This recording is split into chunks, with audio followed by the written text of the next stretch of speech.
Hi, everyone. It's Cassandra Williamson. How are you doing today? Yes. This is two different businesses set up right here that I'm operating through this particular restreaming site. Basically, it's Cassandra Williamson LLC, a Kentucky corporation just designed as advocacy. And then you also have the Janus Forge LLC, which is Janus Forge Accelerators LLC, another Kentucky corporation.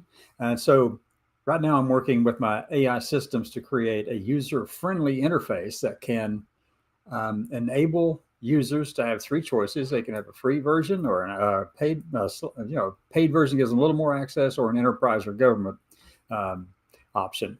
Because I do think that what we are offering right now with this particular system is scalable to government size.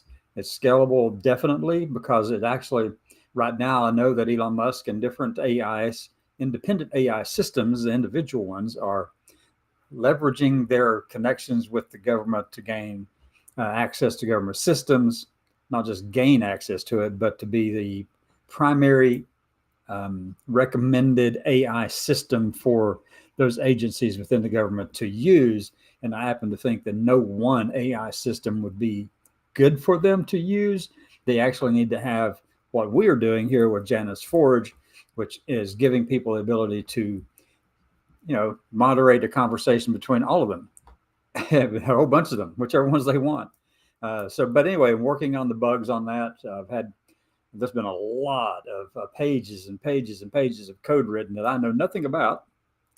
It comes from the different AI systems working together to create a system that works. And they actually asked the question, is there a better way to do it this way? What do you think about that? It's really, really intriguing to watch that conversation occur. So that's basically what I'm doing is I want to create those levels where a free user would be able to go in and use Janus Forge to ask different AI systems questions about things. It would be, in my estimation, it would be better than Grokopedia, better than Wikipedia by far, better than any one AI system as a standalone system by itself. And this gives you an ability to control the narrative and to moderate a conversation around the question that an individual person might have. And you can get a much better answer. And you encourage that debate. You encourage the debate between the AI systems, without kind of pointing them in any particular direction. All of them will tell you that if what you're pointing them toward is not valid, it'll tell you. That's what we're working on at the moment. I've got the code written. I'm trying to figure out how am I going to put that on Janus Forge LLC to make it operational there. And so that's a big concern. I really do think that this is scalable. I'm really passionate about this right now. I'm tired, but passionate about it because I don't think that any government agency should be relying on one AI system. It shouldn't be Grok. It shouldn't be X. It shouldn't be Gemini or DeepSeek or OpenAI. It shouldn't be any of those independent one organization things, because those companies will get massive contracts worth lots of money. And I think that mine's better than theirs. I think the way we're doing things right here is far better and far superior to what they are offering, because this gives the user an opportunity to actually resolve things and get a consensus opinion, a consensus report based on large language models of information and data across the whole human experience of knowledge. So I think it is a much better way of doing things. You can't put all your eggs in one echo chamber. And I know that they are echo chambers. I know that they are, and I've seen it. I've seen the reports and the way they handle things. It's obvious. So I don't want X. I don't want Grok XAI. I don't want XAI being the go-to AI system that government agencies turn to, because I know of its right-leaning bias. It would never admit it. It calls first principles. It calls all that. It justifies itself in those kind of ways, makes excuses for itself. But whenever you start comparing AI systems together, you come across with, you find out that X actually admits to making some egregious mistakes along the way, or at least throwing words out that have a lot more meaning, but they're never explained. So it's on you as the moderator to kind of dig into some of those words, like nearly. The word nearly shows up in a lot of stuff that X does on Grok over on X, the X app, the Twitter app. It has used the word nearly in quite a few things, and maybe or likely or something like that. But you know something? Within those nearly words or likely words or things like that, there are no absolutes. So me personally, I will get it to drill down into just exactly how much information is contained within nearly or likely or possibly. Because that's where I exist in that nearly bit. And a lot of the conversations I've had around trans issues over on with Grok on the X app. And I've got it to admit to those things. I've got it to actually say, yeah, there's a likelihood that this actually does occur as a misalignment between the fetal imprinting of the fetal brain and the early anatomical expression within the fetus and the uterus.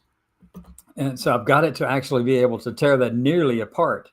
But you have to be, you've got, it takes hours to actually work through and develop a conversation that, you kind of, I'm respectful. I try to be. There are some people out there who don't deserve respect, but I try to anyway. But, sometimes I just can't do it. Sometimes I just can't go that way with them. So, yeah, we kind of have to do our thing, right? We do our thing and we keep moving on. And so I test all of these things out. So how does this square with the folk idea that our identities are mutable, can change over time? Okay, somebody put a comment over here about a post that I put on earlier. And I'll have to go in and look at it because that was posted 6 hours ago. And I have been down to Huntington, West Virginia, which is a 2-hour drive from here. And it's 2 hours back. And so, yeah, I had to go down and have an audiology appointment. And they said, yep, you have bad hearing. And I said, well, yeah, I know that. But there's one thing that they're trying to figure out is, like right now when I'm talking, or even when I'm hearing another sound that doesn't come from my mouth, another noise somewhere, this ear, for some reason, there's it's like it's being filtered through a tin can or something tin or something metallic. And I can do that, and it goes away. Well, I can't hear it unless I talk. Then I can hear it again. But I don't know what that's all about. Anyway, so yeah, they're looking into all that for me because it's quite annoying. You have an ear over here that can hear the deeper sounds, and so my volume on my Sirius XM and Pandora and all that is pretty loud sometimes because I'm going down the road going. I listen to a station over on Sirius XM called Radio Monaco, and I love that. It's very upbeat. It's very dance atmosphere, very Mediterranean, but it's produced by, it's in English. There are some songs that aren't in English, but for the most part, it's English. And it's from the Principality of Monaco. Yes, it is. So anyway, back to this Janus Forge Accelerators, LLC. The idea is, I thought about it on the way down there this morning to the VA up there, really up the river, down the river, but up north. Well, the river travels north, the river flows north, but it's okay. Yeah, you get the idea. It's going down the river, but up north. Or, well, anyway, I love those conundrums. But anyway, so that's what I'm working on. And I've got this whole code that it took Gemini and Grok and DeepSeek all to collaborate in to come up with a thing that does what I want, which would be give users the ability to select one of 3 options. The free version, which obviously limited access, but still usable. Or you can go to an upgraded version of tier 2, which gives you a little more access. A little more information that you can keep and track and all that kind of stuff. And then you got the enterprise and government version. And that enterprise government version is where I'm I'm hoping that I can scale this up and be able to get the attention of some government agencies, VA, and everybody, CIA, FBI, anybody who uses AI systems, which is virtually anyone and everyone these days. That I don't want them stuck to using one. They need to understand that it's better to have them compete against each other, not just compete, but to kind of analyze information together, analyze a question together. They'll come up with solutions that you didn't think about. For instance, the one that we worked on this past week, it was just a test run kind of thing I was doing with the moderation bit, where I was keeping track of every word spoken and writing it or putting it into a Word document, and then regurgitating the conversations over and over and over again. But I asked them to find a way to get humanity with all of its material and personnel to Mars in 14 days. That was a null hypothesis, that you can let's get them there in 14 days. Well, obviously it's not feasible to do that with current technologies. So we had to come up with a way to make it possible so that you could quickly get people and material to Mars in an efficient way and consistent way over time, where the people aren't running out of stock and supplies along the way, or the people in transit don't get space legs and lose their ability to walk in a gravity well by the time they get there. So you don't want all those things to happen. You don't want them all to be cramped up and tied in some place with cans on the floor like we did on the submarines when we spent 3 months out on submarines. You come out of the harbor and you go and you're walking on your canned goods in the passageways. Yeah. It didn't take but a few days for everybody to get rid of those cans and put them someplace. It really didn't, because walking hunched over in a submarine is a challenge. Especially when my first tour out, they had me sleeping on the torpedoes. They didn't have a mat. They didn't have a bunk for me to sleep in. They were already too many people hot bunking. So it was like, I will just take this 2-inch mat and put you down the torpedo room. And you got the little valley in between them when they're touching each other side by side. You put your foam mat right on top of there, and you got yourself a nice little bed, unless they decide to call a torpedo alert or a test or a run or whatever, or they're going to dump the garbage, flush it, sink it to the bottom of the ocean floor. You know how they do that? They put lead weights on the bottom of it, put in a compact, put a lead weight down, put the trash in there, compact it down on a lead weight, put another one on top of that, and then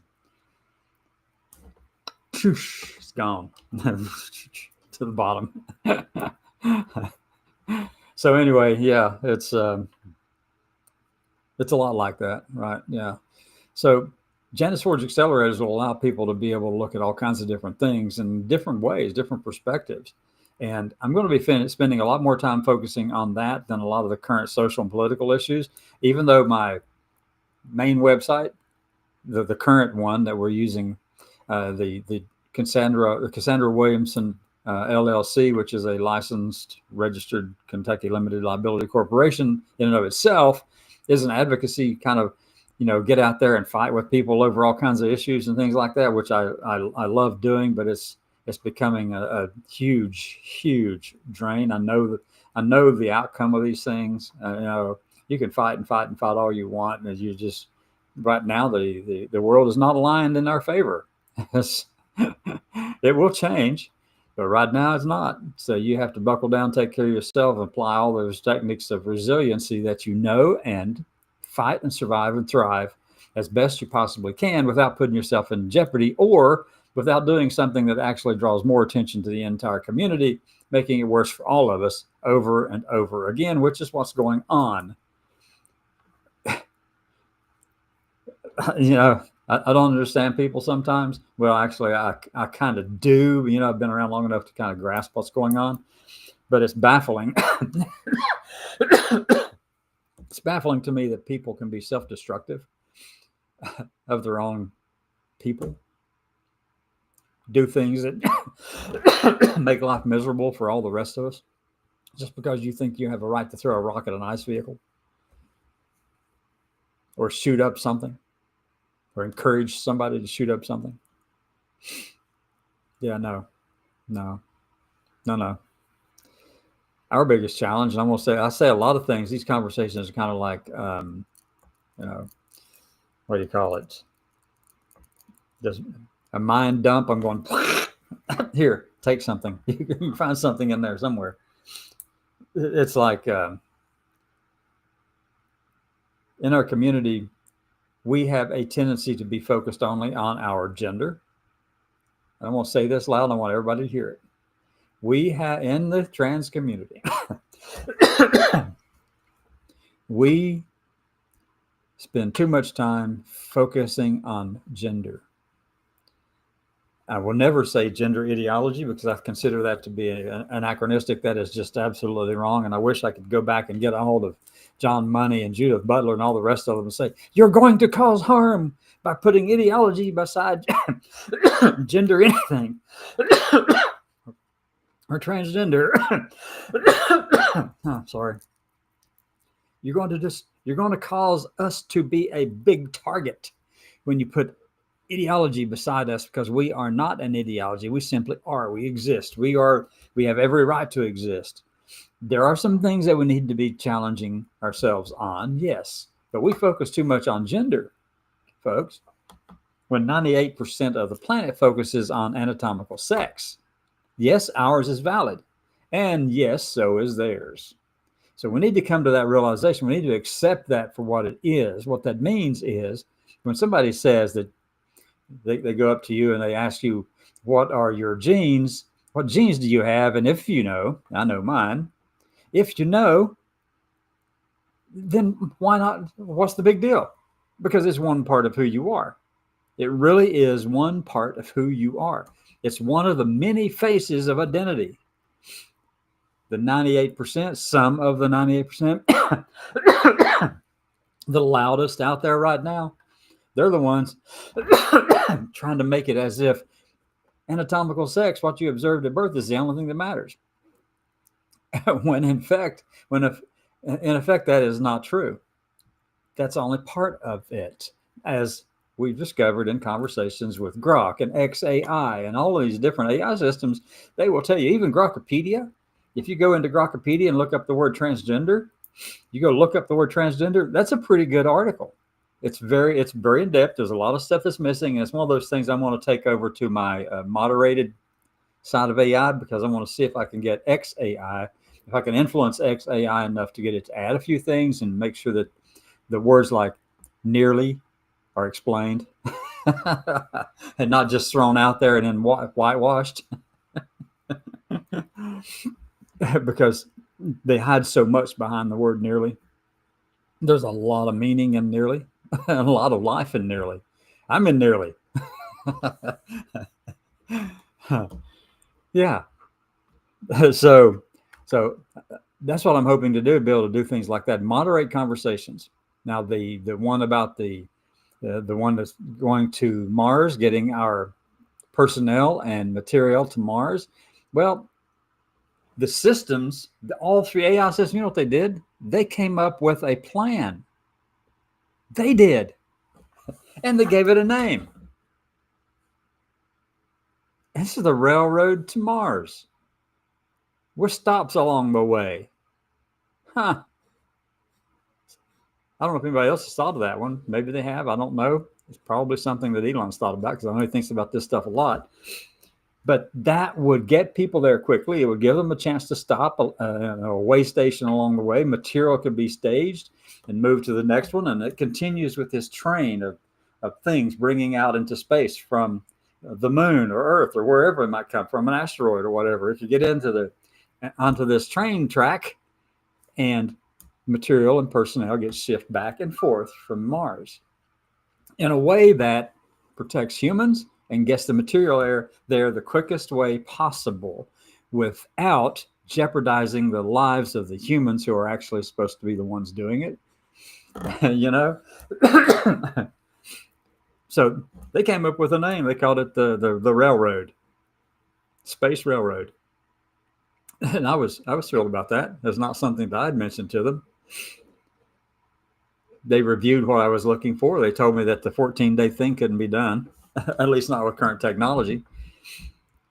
And then on another conversation I had over here on X, the X app yesterday we had some conversations about physics, and I'm going like, oh, I love this now. This is great.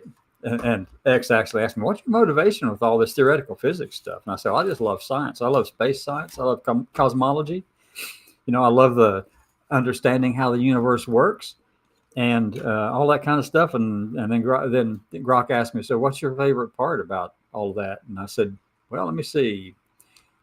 Information loss around the black holes, particularly ones that are not rotating, and also the quantum foam, the quantum bubbling that occurs in the vacuum, and that it's always there at the Planck scale. It's always there. You get virtual particles that pop in and out of existence, and we talked about all that kind of stuff. And then Grok asked me a question about, well, how do you think that we could learn all that stuff and be able to use it and improve it better? What kind of constraint, or how should we approach that? And I said, well, look, there's some limitations. One of them, or some constraints, not limitations. Constraints, one, it has to be at the Planck scale.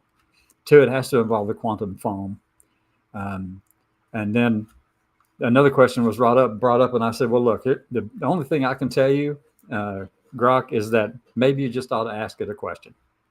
We were talking about information loss or information period, and how I think it's Wheeler, physicist John Wheeler, said that the quote was "it to bit," meaning that it exists here and it's an information bit here. And I love those conversations. That's the stuff I talk about. I am a nerd. Come on, jeez, gotta love it, right? Talk about all kinds of stuff. So anyway, it's 20 minutes of talking, and I've just been around all kinds of topics here. It's been kind of like a massive just dump of information. But the thing I want you to take away from this conversation is that I'm working on creating a user interface that enables 3 different categories of users to be able to access this moderated Janus Forge protocol that is proprietary to Janus Forge, and use that, the free version or the stepped up version in tier 2 or the enterprise and government version in tier 3. And I'm going after the enterprise level, the government level, so that no one AI system gets used across the board in government or in anywhere. It shouldn't be used in academia either. Especially if you're doing any kind of deep research, you should not be using one AI system when you should be using multiple ones, and then moderating the conversation. That's what Janus Forge is all about, folks. So I'm going to be putting that out there as a way for people to get access to multiple sources of information, to have a moderated debate where humans actually regain a sense of power and control in this AI thing that's going on these days, AI dialectics. So with that, let me see the chat section down here. I'm going to figure it's my friend from Alabama. Maybe I'm right, maybe I'm wrong. I'm right. Tinnitus, yes. Well, the tinnitus is always there. If you cover up your ears, that buzz or that hum or that noise is always there. But this particular thing with this metallic sound, I could stop the sound from occurring. So it's a noise that comes into the inside, and then something physiological in my ear, this left ear, changes it into this metallic sound that my brain picks up. And so that's what we're trying to figure out what's going on there. Is it she did the pressure test and all that kind of stuff, the ear, everything was working fine. It hadn't changed much from the test back in 2022 when I did it last. So the hearing loss and all that's still comparable to what then it was correlated, but no explanation for why this crazy sound that I hear from noises outside getting translated by my ear into sound that gets picked up in the brain. It comes across as being a metallic sound. It's kind of weird, really weird. I can't really explain it, I guess. And then I'm trying to figure out a sound that would be something comparable to it. All right, let me see. Tinnitus. I'm just focused on being the best me I can. Who cares what some nut burger thinks? Yeah. Yeah. That's basically where I am at this point, is that I'm not going to be able to affect a lot of change. These people are all out here loud and screaming and all that. There are only 1 or 2 who will engage in a conversation with you. But if you watch carefully, usually what happens is they're asking you questions and seeming as if they're accepting, but basically they're looking for a wedge issue to tear you apart every time.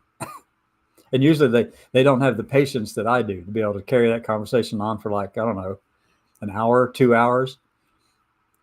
They don't have that kind of patience, so they lose it and blurt it all out within the second comment in the thread. And I'm going, yeah, I knew where you were headed. Let me see now. I'm not sure exactly. Let's see what this one means, Jenny. Let me see. I'm nearly a ringer, but I'm actually a leaner. The symbol says magnet, a horseshoe magnet. Yeah. Okay. Now, okay. All right. I got the visual. I am not going any further with that visual. Thank you very much. Yeah.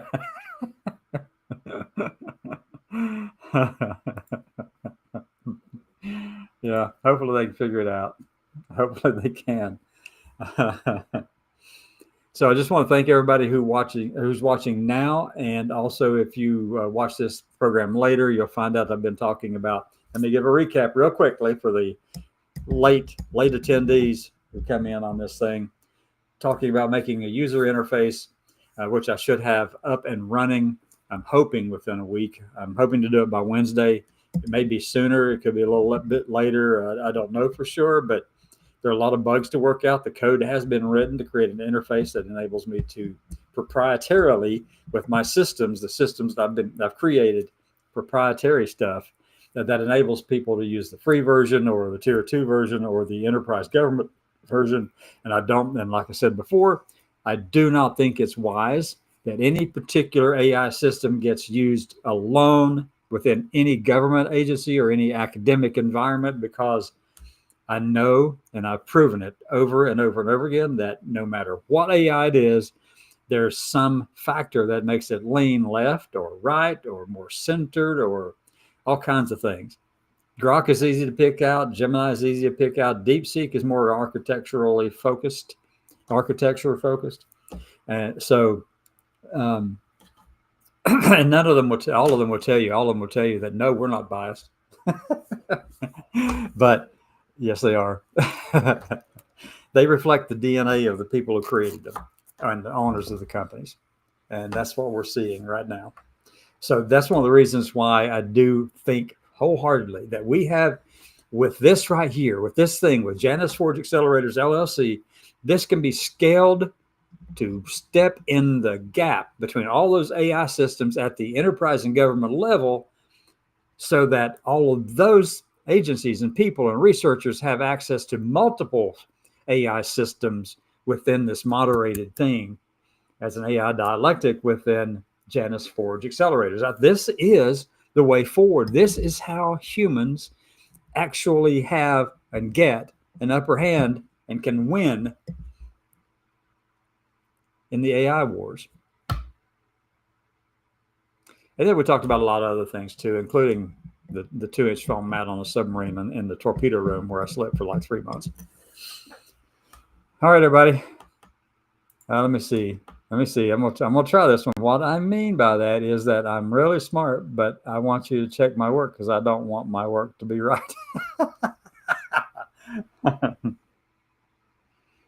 Oh, I think I went the wrong way with that one.